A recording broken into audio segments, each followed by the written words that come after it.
جو شخص عبادت کو عادت سمجھ کے کرتے ہیں، اور ایک واقعہ ہے وفی قصص العبر، قصوں میں نا عبرت ہوتی ہے، لیسنز ہوتے ہیں۔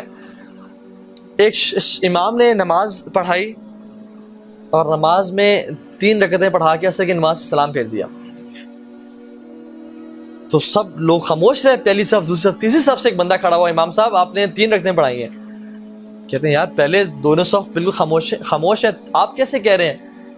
کہتے ہیں امام صاحب میری 4 دکانیں ہیں، میں روزانہ عصر کی نماز میں ہر دکان کا حساب کرتا ہوں، آج پریشانی ہے کہ میری ایک دکان کا حساب رہ گیا، میری دکان ہی چھوٹ گئی، آپ نے کیا کیا؟ آج میری دکان رہ گئی ہے۔ اس بندے کو نماز میں بھی ٹینشن کیا کہ میری ایک دکان کا حساب رہ گیا۔ اس طرح سے مجھے پتا چلا، اور سبحان اللہ ہماری نمازیں دیکھیں انفارچونیٹلی کیسی ہیں کہ اگر امام بھول جائے تو ہم کہتے ہیں ہم کہاں تھے۔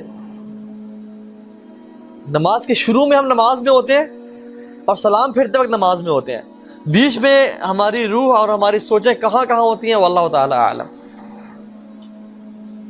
کہاں کہاں گھوم پھر کے، کبھی آفس ہوتی ہے، کبھی جاب، کبھی یونیورسٹی، کبھی گیمز میں ہوتی ہے، کبھی سکورز میں ہوتی ہے، کبھی پب جی میں ہوتی ہے، کبھی فورٹ نائٹ میں ہوتی ہے، کبھی یوٹیوب میں ہوتی ہے، کبھی کہاں ہوتی ہے۔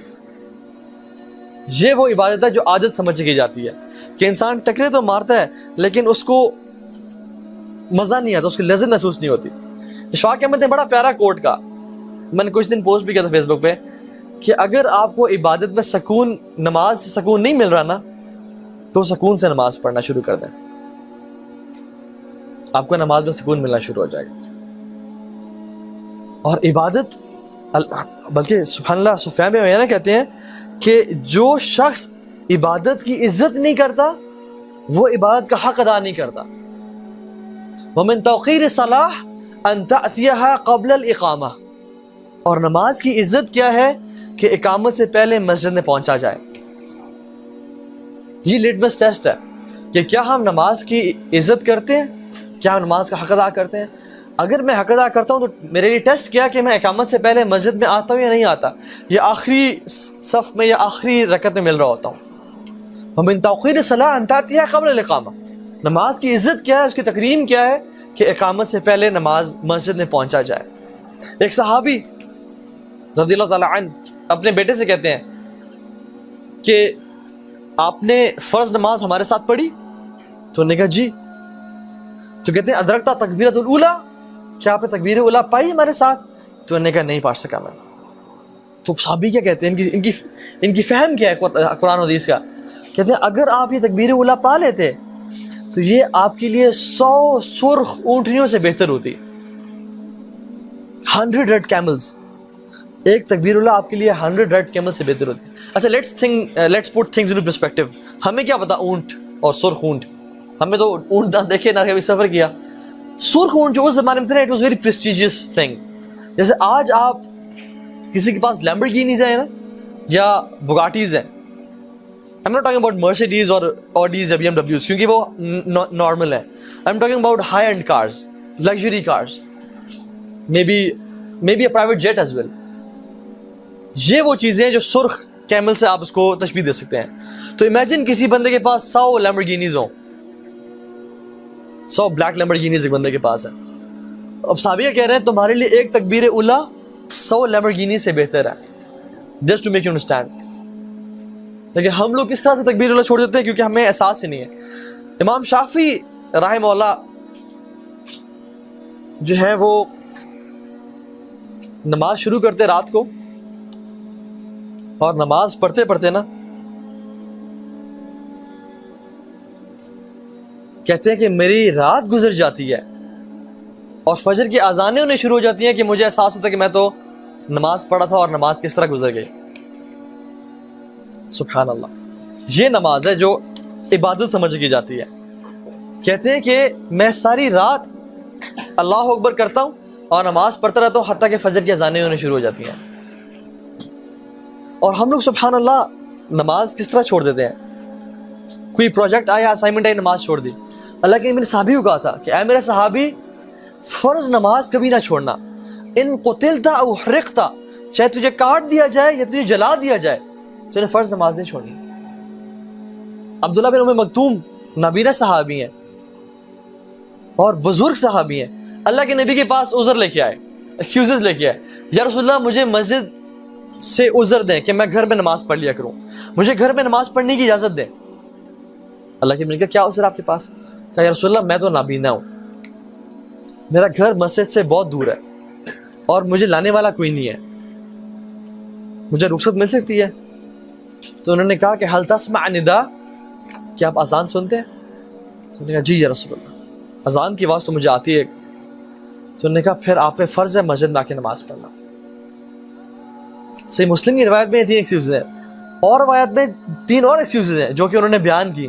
فرمایا یا رسول اللہ میری گھر اور مسجد کے بیچ میں کانٹے اور درخت اور جھاڑیاں ہیں، میرے گھر اور مسجد کے بیچ میں جانور اور درندے ہیں، مجھے ڈر لگتا ہے کہ میں آ رہا ہوں تو مجھے کہیں وہ اپنا نوالا نہ بنا لیں۔ اور تیسری چیز، میرا بڑھاپا میرے اوپر چھا گیا ہے، میں اتنا بوڑھا ہو چکا ہوں، انی کما ترانی، میں ایسا ہی ہوں جیسے آپ مجھے دیکھتے ہیں، means I am so weak and meek, مجھے اجازت دیں کہ میں گھر میں نماز پڑھ لوں۔ تو اللہ کے نبی نے پوچھا کیا آپ کو اذان کی آواز گھر تک آتی ہے؟ تو انہوں نے کہا جی یا رسول اللہ اذان کی آواز تو آتی ہے۔ کہتے ہیں پھر آپ کو نماز مسجد میں جا کے پڑھنی پڑے گی۔ سبحان اللہ، 6 ایکسکیوزز، ایک نابینا ہونا، دوسرا گھر مسجد سے دور ہونا، تیسرا لانے والا کوئی نہیں ہے، چوتھا گھر اور مسجد کے بیچ میں جھاڑیاں ہیں اور درخت اور کانٹے ہیں، پانچواں درندے اور جنگلی جانور ہیں، بھیڑی ہوتے تھے اس ٹائم مدینہ میں، ٹھیک ہے، چھٹا بڑھاپا چھا گیا۔ اللہ کی بھی نے کہا کہ نہیں، آپ کو اجازت نہیں ہے گھر میں نماز پڑھنے کی۔ مجھے اب یہ بتائیں کہ ہم لوگ اللہ تعالیٰ کے سامنے کون سا 7واں عذر پیش کریں گے کہ اللہ ہم تو گھر میں نماز پڑھ لیا کرتے تھے؟ جب ان صحابی کو اجازت نہیں ملی تو ہمیں تو چھینک آتی ہے، ہم گھر میں نماز پڑھ لیتے ہیں، ہم تو واٹس ایپ پہ میسیجز دیکھ رہے ہوتے ہیں تو ہماری گھر میں نماز ہو جاتی ہے، ہم تو رینڈم ویڈیوز دیکھ رہے ہوتے ہیں اور دیکھتے ہیں کہ وہ نماز ٹائم تو گیا، چلو اب گھر میں پڑھ لوں گا، اللہ اکبر۔ ہم کہاں کھڑے ہوئے؟ یہ صحابی کو اجازت نہیں ملی، نماز ان کے لیے حکم ہوا کہ گھر میں آ کے پڑھنی ہے آپ نے، اور ہمارا کیا حال ہے؟ سبحان اللہ، this is how important this matter is. اسی طرح سے اللہ کے نے فرمایا صلو کما رأیتمونی اصلی، نماز اس طرح پڑھو جس طرح مجھے پڑھتے ہوئے دیکھتے ہو۔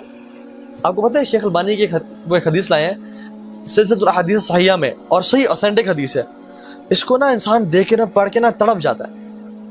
ایک شخص ہوگا جو 60 سال کا ہوگا، 17 سال کا سوری، ایک شخص قیامت کے دن اللہ کے سامنے آئے گا اور وہ 70 سال کا ہوگا، تو اسے نماز کتنے عرصے پڑھی؟